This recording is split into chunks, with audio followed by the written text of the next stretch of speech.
Nah, sesudah kita diselamatkan, sudah kita menerima Yesus sebagai Tuhan dan Juru Selamat kita, setelah kita mengaku bertobat meninggalkan segala dosa, dan kita undang Tuhan Yesus masuk dalam hati kita, menjadi Tuhan kita, menjadi Raja kita. Saudara, kita juga harus hidup bersama-sama dengan Yesus.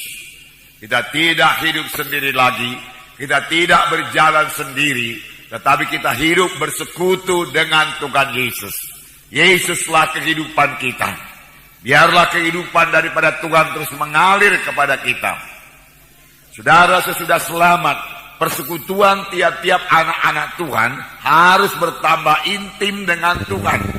Tiap-tiap anak Tuhan harus tiap-tiap hari bersekutu dengan Tuhan. Tiap-tiap anak Tuhan harus selalu merasakan kehadiran Tuhan. Tuhan yang kita sembah itu Tuhan yang hidup. Kita harus selalu merasakannya di dalam hidup kita sehari-hari. Satu persekutuan yang terus-menerus, satu persekutuan yang berkesinambungan, di mana pimpinan Tuhan berlaku atas kita, di mana kita mendengar suara Tuhan dan mematuhi suara Tuhan dalam hidup kita. Benarlah seperti yang dikatakan oleh Yohanes, bahwasanya persekutuan kita dengan Tuhan Yesus begitulah eratnya, begitulah intimnya, sampai dikatakannya sama seperti carang dengan batang anggur. Dalam Yohanes 15 ayat 4 dan 5 dikatakan, tinggallah di dalam aku dan aku dalam kamu. Sama seperti ranting tidak dapat berbuah dari dirinya sendiri kalau ia tidak tinggal pada pokok anggur, demikian juga kamu tidak berbuah jikalau kamu tidak tinggal dalam aku. Tuhan Yesus berkata kita harus tinggal dalam Dia.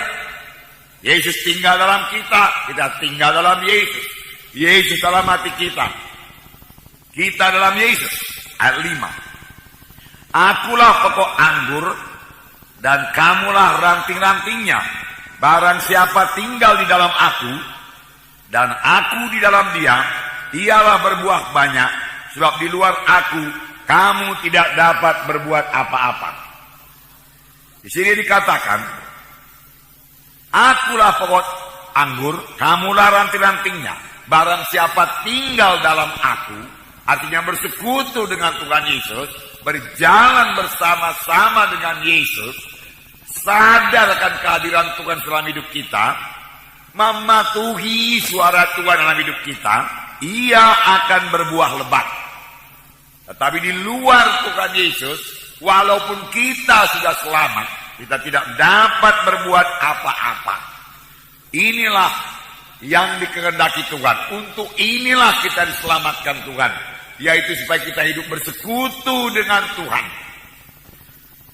Dan jangan lupa, kalau sama sebagaimana zat-zat mengalir kepada ranting dari batang anggur itu, mengalir kepada ranting, sehingga ranting itu dapat memberikan buah.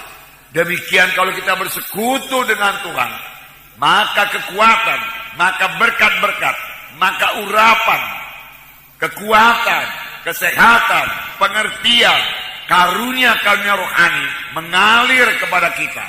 Bahkan buah roh mengalir dalam hidup kita, sehingga kita memiliki karakter yang baru. Nah, persekutuan yang erat dengan Tuhan ini, saudaraku, menghasilkan satu gaya hidup baru. Gaya hidup anak-anak Tuhan yang lain daripada orang dunia ini.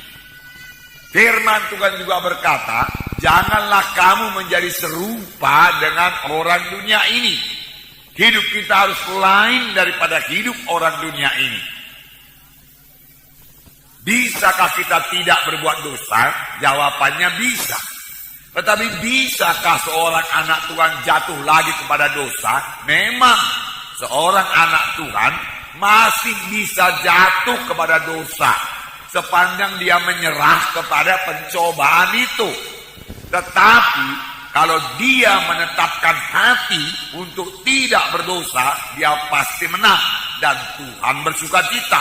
Roh Kudus bersukacita dan memberikan kekuatan dan kemenangan kepadanya. Hai anakku, janganlah kamu berbuat dosa. Dosa itu membawa akibat. Dosa membawa kekalahan.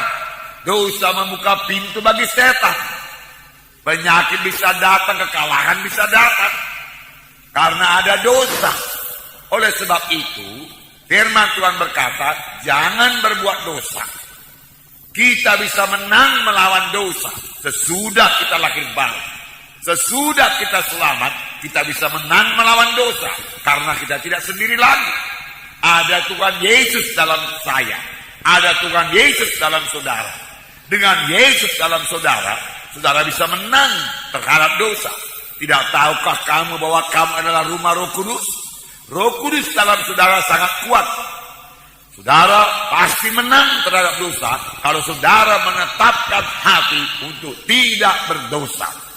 Nah, firman Tuhan berkata, hidup anak-anak Tuhan adalah hidup yang berkuasa. Oleh karena satu orang, yaitu Adam, maka semua manusia dikalahkan oleh dosa. Tetapi lebih benar lagi, oleh karena satu orang, yaitu Tuhan Yesus Kristus, kita akan hidup dan berkuasa. Oleh karena satu orang itu, yaitu Yesus Kristus. Adam membawa kita menjadi hamba dosa.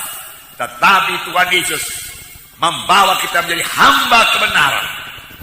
Jadi tidak perlu jatuh lagi kepada dosa. Jalannya tidak ada lain yaitu bertobat, menyesal, bertobat, kembali kepada jalan Tuhan dan mengaku dosa itu kepada Tuhan. Maka firman Tuhan dalam 1 Yohanes pasal 1 ayat 9 yang berkata, jikalau kita mengaku dosa kita, maka Allah itu setia dan adil, maka Dia akan menyucikan kita dari segala dosa. Maka darahnya akan menyucikan kita dari segala kejahatan, dari segala dosa.